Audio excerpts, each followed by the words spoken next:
Buhay ko, sobrang colorful. Talo ko. yung mga teleserye ba? Kulang ang teleserye. Baka tumagal ng taon pagka inabot yung teleserye. Lumaki ako sa hindi ko tunay ng mga pamilya kasi ampon nga po ako. Kailan mo nalaman, Jason, na ikaw ay ampon? Mga 13 years old ako. Naalala mo pa? Yes. Opo. Paano? Bata pa lang ako noon. Nakatambay ako doon sa nag-inom. Kanya-approach ako ng isang kapatid kong tunay na hindi ko alam na kapatid ko siya. Directly, sinabi niya, kuya kita. Sabi ko, sino ka? Kapatid kita. Magkakapatid tayo, isa yung nanay natin. Given itong ganitong background, Jason, sa buhay mo, ano epekto nito sa'yo? Nung bata ako talaga naka-apekto kasi hindi ko pa alam yung tama at mali. No? Doon na nag-start yung pagiging rebelde. Kahit hindi naman dapat, nag-turn out to be an addict at early age. Benta lahat ng gamit, kupit dito, kuha ng gamit doon, nagnanakaw. So para may pantusto sa bisyo, sobrang pasaway, away, hindi nakapagtapos. Lahat pinagdaanan mo. Yes.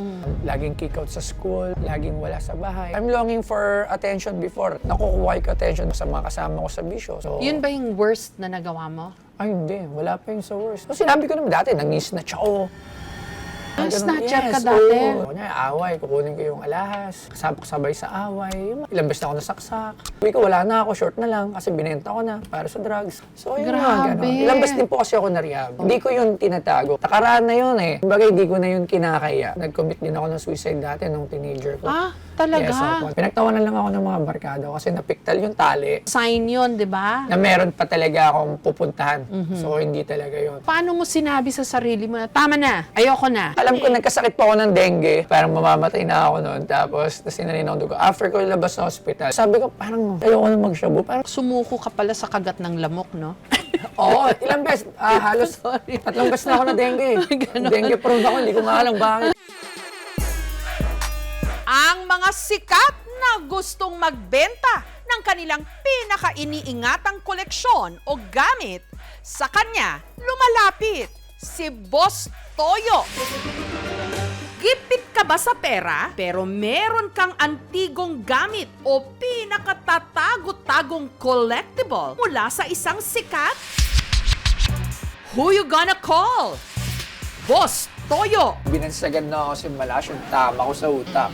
Sino ba itong si Boss Toyo na puro tattoo ang katawan at naninilaw sa kanyang mga alahas o bling-bling? At bakit siya ngayon patok? 200,000. 1 million pesos! Giro Manyo! Sa kanya lang naman ibinenta ni Giro Manyo kamakailan lang ang kanyang Best Actor Trophy sa Gawad Urian para sa pelikulang Magnifico sa halagang 75,000 pesos. Sige, boss. 75,000. Deal. Saan niyo po nakilala, Sir Francis? Ang nakarelasyon di umano ng yumaong master rapper na si Francis Magalona, kay Boss Toyo rin ibinenta at ipinagkatiwala ang isa sa mga jersey nito na meron pang kasamang love note sa halagang Last 500. 15 years na nahimik ako. I didn't say anything about me and my daughter. pati ang sports car ni Daniel Padilla. Inialok din daw kay Boss Toyo ng isang buy and sell car shop. 5.6. 6M. Pero hindi raw sila nagkasundo sa presyo. Siya na, boss. Sorry, siguro baka may iba pa pagkakataon makabili ako ng sasakyan ni Daniel Padilla. Ano kaya kung subukan ko ring makipagtawaran sa kanya? Na-nominate kami sa isang international award. Ang Korean daming drama description, stars. no? Siyempre, ma'am, ang tanong, magkano? Sa aking palagay, ibibenta ko to sa'yo, Boss Toyo, sa halagang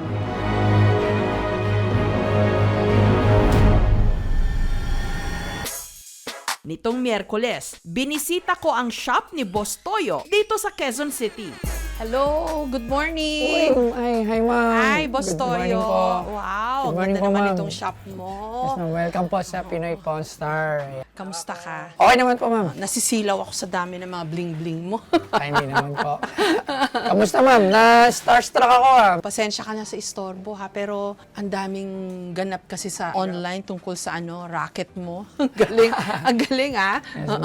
Maingay na maingay si Boss Toyo. Hindi naman po. Talagang nakakataon lang na pinupuntahan nila tayo para dalhin yung mga bagay na sa tingin nila may value at talaga. Ipinasilip niya sa akin ang ilan sa kanyang mga koleksyon na ang iba meron daw historical value. Ito kay Marcos to. Opo. Paano mo nakuha tong mga Marcos memorabilia Binibenta na po. to? Ito, ma'am, Talaga? opo. To Former our president. brother in the cause of freedom. Sino to? Kanino to? Galing po to sa Honolulu, Hawaii. Oo, pero kanino yung sulat? Pag sumusulat ka kasi sa kanya, nasa Hawaii, nagre-return letter sila. Sulat ito sa mga follower Yes, nila. So opo. after EDSA 1 na ito. Yes. Meron kang manika ni President yes, Cory. Cory Aquino po. Mura ko lang yung nabili, ma'am. Kailan mo? Magkano? 1,000. Meron din siyang memorabilia ng mga sikat na artista, gaya ng kay The King, Fernando Poe Jr. Yan, mga signature niya, Tom Mark, which is very seldom to see. Isa yan sa mga holy grail ko din. Yan. Mahal ang bili ko rito. Patingin. I bought it parang 600,000 ata. Paano napunta sa... Firearms license ni... Ito po. mga lisensya ng mga baril ni FPJ. Yes, and... Personal items to, paano napunta sa'yo? Yung mga remnants siguro po. Sombrero ni Comedy King Dolphy. Magkano mo nabili yan? Anong 100 ata something. At manika version ni superstar Nora Honor. Kamukha nga niya dahil menunal. Ito, jacket ni Daniel Padilla. Totoo ba na nag-bidding ka ba dun sa kotse niya? 5.5? 6.2. Pero, 5.6. 6M. 5.7. Sige boss, ang ganda lang talaga kami sa 6. Oo. Labang Catherine Bernardo, dyan sa sakyan. Pasensya na, pero hanggang 5.8 lang ako. Hindi ko na siya tumawad ako ng 5.8. Milyon. Yes.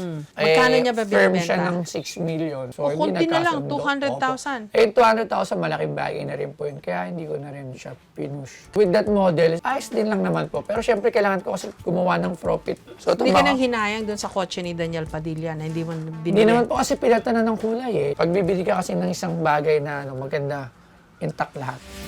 May koleksyon din siya ng props na ginamit sa telebisyon, gaya ng bato ni Marian Rivera nung gumanap siyang Darna. Paano mo sigurado na... Si Boboy po nagdala. Ito yung ginamit ko sa Darna nung ako nag-ding kay Marian Rivera. Magkano mo Sir Ding nabili Dong. to? Mura lang, 5,000. Ito ma'am, yung Annabelle ng Pinas. Kaya ako to binili kasi nag-viral. Diyos ko, hindi ba nagmumulto? Minsan naglalakad po siya dito. Nakikita naman ng CCTV. Hindi nga. Opo, nakikita po na. Oo. Pakita namin yung clip. Mang Dagul, ako po si Jessica. Nung araw na yon, naabutan naming pumila sa shop ni Boss Toyo ang komedyanteng si Dagul. Ba't ho kayo nandito kay Boss Toyo? May ibibenta. Pwede ho ba malaman ko ano? Secret. Secret! Naku, baka matulungan ko kayo, magaling ako magtawad. Oo. Ano to? Dating chocolate. Chocolate. Oo. Na nagiging pera. Ah. Saan nyo naman nakuha yung idea na tag 5,000 to? Tinignan ko yung Lampas yung sa kwelyo. iba. Lampas talaga. Oh. Pero saan nyo nakuha yung idea na 5,000 to isa? Sa online. Sad to say, hindi yun totoo. Oh? Hindi po yun totoo, sir. Hindi po to nabibili ng ganong price. Kwento mo nga, Boss Toyo, paano tong proseso? Meron po kaming page. Sinasend po nila dun yung mga binibenta nila. Ano-anong klase? Iba-iba ma'am. Minsan, kung ano na lang mabenta nila. Minsan, katulad sa may nagdala rito ng palanggana, 1 million binibenta. Sabi po ng nanay ko, ingatan ko daw to kasi magpapakinabangan ko daw. 1 million pesos for this palanggana. Bakit? Eh, tingin nila, valuable. So sabi na nga Baka naman nila, palanggana nung panahon pa ng mga mga, popong-popong. mga 1940 gata yung mga... Hindi natin masabi na century old Yun eh. nga kasi walang markings. Wala Kasi tayong kung century markings. old, Hindi po to mabibili po sa halaga po ng sabi nyo. Tricky yun. Paano mo nalalaman na ang isang May bagay expert ay po. may value? Yes, may Sino mga yung mga expert mo? Ayan po siya sila Sir Arman Di Marana, ng expert ko po sa mga coins, sa mga numismatic. Okay. Yes, tapos si Sir Angelo na Jack So of mga all eksperto talaga sila. trades. Yes, at collector Oo, din. collector Oo, din. Tapos si Sir Mike Pagulay naman sa mga toys. Giro Manyo!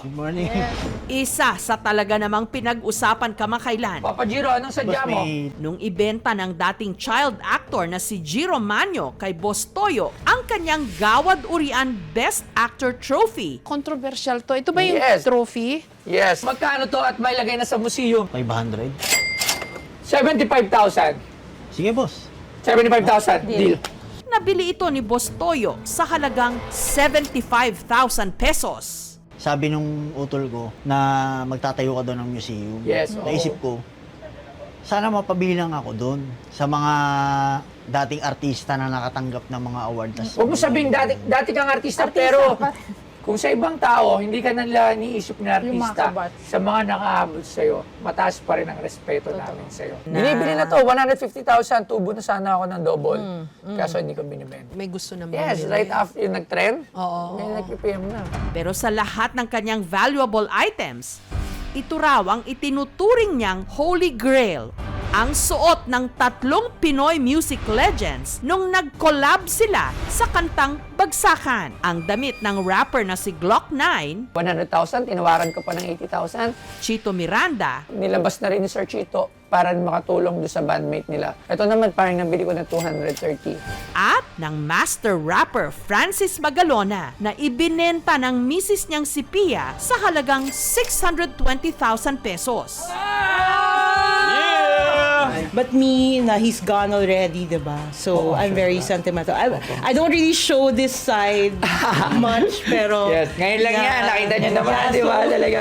Pero ang pinaka-kontrobersyal na gamit ni Francis M. na ibinenta rin kay Boss Toyo, Francis M. Ito may pirma? Yes. Pirma niya? Wow! isang lumang litrato na may mensahe Yung pinakamahal na love letter ng Pilipinas. Dedication letter. at blue jersey din ni Francis M. For 15 years na nahimik ako. I didn't say anything about me and my daughter. Siguro naman ito na lang yung karapatan na pwede kong magawa para sa kanya. I know people will judge me, but we exist. What we had is real. Ibinenta ng nagpakilalang dating nakarelasyon ni Francis M. at nang naging anak daw nila. Pero nanganak yan ng ano, di ba? Skandalo. Yes. Lalo na nung sa pamilya niya na matagal nang Eh, natahimik dahil nawala na si Francis M. Yun nga Biglang po. nabuhay Nabuhay. ulit. At may additional pain sa kanila. Both side may kanya-kanya naman silang explanation at wala ako dun sa kakayahan para ipaliwanag yung nararamdaman ng dalawang side At ako po, binili ko lang siya kasi binenta sa akin. Pero nakonsensya ka rin ba na may ganitong kontrobersya o eskandalo na nangyari dahil dito sa simpleng jersey na nasa Hindi iyo? po. Sa tingin ko kasi ma'am, kahit hindi naman yan nabenta sa akin, they will come out Kasi mag-artista si Cheska. Ang katuwang ni Boss Toyo sa pagpapatakbo ng negosyo, ang kanyang partner na si Loves Joy. Nakaka-starstruck ko. Ayan. Ikaw pala ang ano. Si May Miss hawak Bulong. ng kayamanan. Siya yung lagi sinasabi, pag bumulong si Sa mga Mrs. memes. patay na. Bakit? Pag Laging may bumulong? ganun. Kasi ma'am, kunyari, benta mo 15,000. Tatawad ako 10,000. Tapos bubulong po ako. Bubulong pa. Pagbalik ko, 5,000 na lang. Ganon. So, siya tinatawag. Siya pala na- ang magaling na tumawad. Bago naging magkarelasyon, sina Boss Toyo at Loves Joy, pareho silang online seller. Nagkakilala kami sa watch. Tapos crush niya na ako. Nag-meet kami. Tapos nagustuhan ko siya kasi ang bango niya. Medyo kinilig. Magandang pag-usapan paano ka nagsimula sa racket na ito. Nakapanood ako sa abroad ng ganito din, ma'am. I-try lang natin na bumili tayo. Iba-buy and sell din natin. Hanggang 40,000. 70,000. 750. Ate natin ako. Thank you. Maraming salamat, Sophie. From there, namili na ako ng namili. Pinablish ko na siya sa Facebook at nag-open for public ako. At saka ang galing kasi may content ka na, may negosyo ka pa. Ang kapital daw ni Boss Toyo sa kanyang negosyo galing sa kanilang gold business. Pwede na akong kumita actually Yung iba marami nang bumibili pero kasi hindi ko pa talaga binibenta. Puro palugi pa lang, sa totoo lang. Opo, sa totoo lang. Oo. Sa totoo Except lang po. na nag-a-appreciate yung value syempre ng mga collectible opo. mo. Kumbaga, tanim lang po ako ng tanim sa ngayon. Yung pag-ani, madali na po yan. Darating tayo doon for sure. So, ang bawi ko sa buhay, yung napoprovide ko yung mga kailangan ng mahal ko sa buhay. Kasi dati hindi Palahingi lang ako, asa dito, asa doon. So hindi ka materyoso. Yung sa mga luxury, Oo. mga ganun, wala. Kaso lahat ito material stuff. Yes, pero nakikita ko to as investment. Kasi, Investment. Yes, hindi ko to nakikita na pangluho or what na yung yabang ko. In the near future, para rin sa mga anak ko to. Lahat daw ng pinagsisikapan ni Boss Toyo ngayon para sa kanyang mga magiging anak at pati na rin sa kanya raw inner child. Buhay ko, sobrang colorful. Talo ko. yung mga teleserye ba? Kulang ang teleserye. Baka tumagal ng taon pagka inabot yung teleserye. Sa mga kalsada ng Cavite lumaki si Boss Toyo. Lumaki ako sa hindi ko tunay ng mga pamilya kasi ampon nga po ako. Kailan mo nalaman, Jason, na ikaw ay ampon? Mga 13 years old ako. Naalala mo pa? Yes. opo. Paano? Bata pa lang ako noon. Nakatambay ako doon sa Nag-Inom. Kan-approach ako ng isang kapatid kong tunay na hindi ko alam na kapatid ko siya. Directly, sinabi niya, kuya kita. Sabi ko, sino ka? Kapatid kita. Magkakapatid tayo, isa yung nanay natin. Dito niya nalaman na ang tunay pala niyang pamilya nakatira lang sa katabi nilang barangay. From there, tumanim na siya sa utak ko. Inalam ko na, tinanong ko na rin yung parents ko. Buntis pa lang daw yung nanay ko, kinontrata na ako na pag nanganak ako, mapupunta ako doon. Patay na po siya. May mga pinakilalang tatay, hindi naman niya sinabing directly na anak niya ako. Hindi ko talaga pinag-aksaya ng panahon hanapin yung tatay ko. Given itong ganitong background, Jason, sa buhay mo, ano epekto nito sa'yo? Nung bata ako talaga naka-apekto kasi hindi ko pa alam yung tama at mali. No? Doon na nag-start yung pagiging rebelde. Kahit hindi naman dapat, nag-turn out to be an addict at an early age. Benta lahat ng gamit, kupit dito, kuha ng gamit doon, nagnanakaw. So para may pantusto sa bisyo, sobrang pasaway, away, hindi nakapagtapos. Lahat pinagdaanan mo. Yes. Laging kick out sa school, laging wala sa bahay. I'm longing for attention before. Nakukuha ko attention sa mga kasama ko sa bisyo. So, Yun ba yung worst na nagawa mo? ay, hindi. Wala pa yung sa worst. So, sinabi ko naman dati, nang-snatch ako. Snatcher ka dati? Oo. Away, kukunin ko yung alahas. Sabay sa away. Ilang beses na ako nasaksak. Uwi ko, wala na ako. Short na lang kasi binenta ko na para sa drugs. So, yun Grabe. nga, gano'n. Ilang beses din po kasi ako na-rehab. Hindi ko yun tinatago. Takaraan na yun eh. Kumbaga, hindi ko na yun kinakaya. Nag-commit din ako ng suicide dati nung teenager ko. Ah, talaga? Yes, opo. Pinagtawanan lang ako ng mga barkada ko kasi napiktal yung tali Sign yun, di ba? na meron pa talaga akong pupuntahan. So, hindi talaga yun. Di ba sabi nila, bibihira yung nakakabawi. Opo. Lalo na yung mga pag nalulung ka sa Yes, isang totoo. klase ng droga. Ang tagal. Pero sa'yo, nakakamangha na naikot mo yung buhay mo. Paano mo sinabi sa sarili mo na, tama na, ayoko na? Alam ko, nagkasakit po ako ng dengue. Parang mamamatay na ako noon. Tapos, sinalin ako dugo. After ko labas sa hospital, sabi ko, parang ayoko na magshabu. Parang, Sumuko ka pala sa kagat ng lamok, no? oo, ilang beses. Halos 3 beses na ako na dengue. Dengue prone ako, hindi ko nga alam bakit. Pero kung nadapa, bumangon hanggang si Boss Toyo natutong tumayo sa sarili niyang mga paa. Sakto may offer ng tawag na mag-delivery boy. Ginrab ko, 90 pesos ang sweldo. Magbabike ka from 7 a.m. hanggang gabi. Pagod na pagod ka. Doon ako natuto. Nagpalagay na rin ako sa pera. Feeling winner ka sa mga programa? Ngayon hindi pa po. Titignan ko lagi sarili ko as struggling pa rin. Ganun kasi ginagawa akong drive sa sarili ko eh. Every day, laban. Laban. Kalaunan, nakilala niya ang loves daw ng kanyang buhay, si Loves Joy. Hirap silang magkaanak. Ilang obigay na yung napuntaan ko that time. Sabi niya sa akin na wala ka ng pag-asang mabuntis. Tapos pray ako ng pray ng kay God. Sabi ko, bakit? Alam mo yun, yung okay yung buhay mo, tapos okay naman yung negosyo mo, pero hindi mabuo yung pamilya na gusto mo. Tapos nag-try ako nun dati sa IVF. Tapos yung napasok na si baby, nag-positive naman siya. As in sobra. Yung para wala mapaglagyan yung saya ka. Dumaan na yung araw, narinig na namin yung heartbeat ni baby. Pagkarinig namin, sabi ko, yes, eto na yung dream come true ko. Ang kanilang kasiyahan napalitan ng kalungkutan nung si Loves Joy nakunan. Medyo depressed ako noon eh. Kabalik namin sa doktor, sabi ni Doc, I'm sorry kasi yung baby namatay. Gumuho talaga yung mundo ko na parang minsan na-question ko si God. Sabi ko, bakit? Mabuti naman akong tao, tsaka mabuti naman akong asawa. Ngayon, we're working out again ulit para magka-baby. So, family talaga. Yun talaga para sa akin yung valuable eh. Okay, kwento mo nga yung mga tattoo mo. Ito nga mga tattoo, mga anak ko yan. Parang Last Supper yan, no? Yes, so kahit ganito po itsura ko, lagi ako nagsisimba. Every Tinatanong Sunday. ko lang. Hindi Yes, ako, kahit hindi ako po nung bata nagtataka. ako. Oo. Ito yung huling-huling tattoo ko, yung anak namin. Ano, ultrasound? Yes, yung nakunan na miscarriage through IVF. So, yan yung pinaka-heartfelt tattoo ko. Pero anong gagawin nyo sa lahat ng ito? Pag lumipat na ng bagong shop, magkakaroon ako ng auction. Gagawa kayo ng museum? Yes, Tama po. ba yung Yes, dinig po. ko?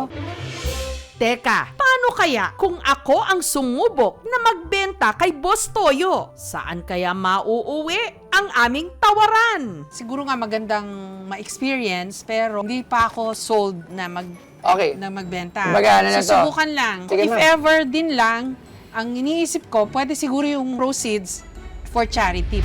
Ang naisip kong ibenta kung sakasakali lang naman ang isinuot kong damit nung na-nominate ang KMJS sa prestigyosong 2023 Asia Contents Awards sa Busan, South Korea. Lumaka dito sa red carpet sa Busan sa South Korea. At nung suot ko to, ang dami kong na-interview na mga at naka-selfie na mga Korean drama stars. no? Sa aking palagay, ibibenta ko to sa'yo, Boss Toyo, sa halagang 100,000 pesos. Kaya mo? 100,000 pesos. Anong year po to ulit? Last year lang, 2023. Oh, last year, so medyo bago pa. Sa Kailangan may camera ko. picture. Pag walang Okay. ebidensya, Ma'am Jessica, Oo, wala. oo. At peram ng phone, nasa Baka, kanino yung bag ko, baka sorry. binubudol tayo lang ni Ma'am Hindi. Jessica. Ipakita ko sa yung mga picture. Oo. Si Seongjong Park. Ah. Sinabi ko na music. Wala ba? Ito yung kontrabida sa Glory. Yes, Ayan. Sandara Park. Hindi. Sandara Park. Hindi. Oh, Ayan, kilala sa ko yan. moving. Ryan Bang. Ay, pa ako sold talaga. ha? Yes, ano papa-experience lang to? ko lang sa Trial inyo. lang. Oo. Pa-experience ko lang. Anong tatak nito, ma'am? Ang gumawa Jot. ay si Jot Lyosa. Pa, ma'am, bago Local fabric, handmade Yes. yung tela niyan. Puhunan ko dito 45,000, Jot Lyosa pa. Oo. So, ilang beses to nagamit? Twice. Siguro, ma'am, Nakikipagtawaran eh. i-appraise ko to with your signature around 35,000. Para sa akin, kasi mas maganda yung mas matagal na. Hindi. No. Anong tawad niyo pa? Tatawad pa tayo, ma'am. Tatawad ka pa. Hanggang sa ano? Sige nga, bumulong ka nga sa akin. Bulong. Mrs. Loves Joy Bulong. Mahal daw sa 100, ma'am. Mahal. Kala ko ako Ilocano. 45,000. Hindi pa rin. Higher. 50? Higher. 55. 100,000 pesos. Okay, ma'am. Hindi po natin bibili. Yay! Salamat, Thank you po. Masaya makipagtawaran kay Ma'am Jessica. Hindi man ako nakapagbenta dahil nag-iba po ako ng isip. Kinukuha natin. Kinuha na agad. Hindi matatawaran yung experience ko and learning about your story talaga na patunay ho siya na anuman pagkalugmok, pwedeng bumangon. Maraming salamat po. Kailangan. Masaya po kasi na nandito po kayo sa harap ko. Eto, hiningi niya. Parang may souvenir naman para, ako dito. para maganda makaka-display din Yes, kami dyan. ma'am. Sa tabi ng mga lumang coins at mga sulat ni MacArthur. Ma'am, pirmahan niyo, ma'am. Hindi nang pirma, lalagyan ko pa ng dedication. Ayan. Cue card po namin to sa KMJS. Pirmahan Bibigay ko natin. kay Ayan, Boss souvenir. Toyo at kay Loves Joy. Successful Galing, ako, galing. Dapat malaman lahat ng mga bata na nasasadlak sa bisyo at yung feeling nila wala na silang pag-asa sa buhay. Sana makilala ka nila, marinig nila yung kwento mo para makabangon din sila. Yun. Salamat po, ma'am. Yun ang pinakamahalaga sa lahat. Hindi itong mga collectible mo. Thank you po. Salamat po, ma'am. Naiiyak nga ako pag sinasabi ko sa'yo. I really mean that. Yes, ma'am. Kailangan yun ng mga bata. Thank you po. Mahirap ng buhay eh. Mahirap talaga. Kailangan ng mga katulad mo na magsalita, pagbigay ng inspirasyon. Salamat po. Thank you. Sa lahat ng kaalatan sa buhay na pinagdaanan ni Boss Toyo, sa huli, ang importante, natuto siya at nagsikap na magbago hanggang nakita niya ang tunay niyang halaga. Kung may bata dyan, parang feeling niya patapon yung buhay niya, anong ipapayo mo sa kanya? Huwag kang magpapabulag kung ano yung nasa present. Mas marami kang makikita sa future. Tsaka ilabas mo yung sarili mo dun sa bilog mo na nakasanayan. Tumalikod ka na sa mga maling ginagawa. Ang sunod nun, tamang landas na patungo sa kung saan mo gustong pumunta. Thank you so much mga kapuso. Kung nagustuhan niyo po ang videong ito, subscribe na sa GMA Public Affairs YouTube channel. Don't forget to hit the bell button for our latest updates.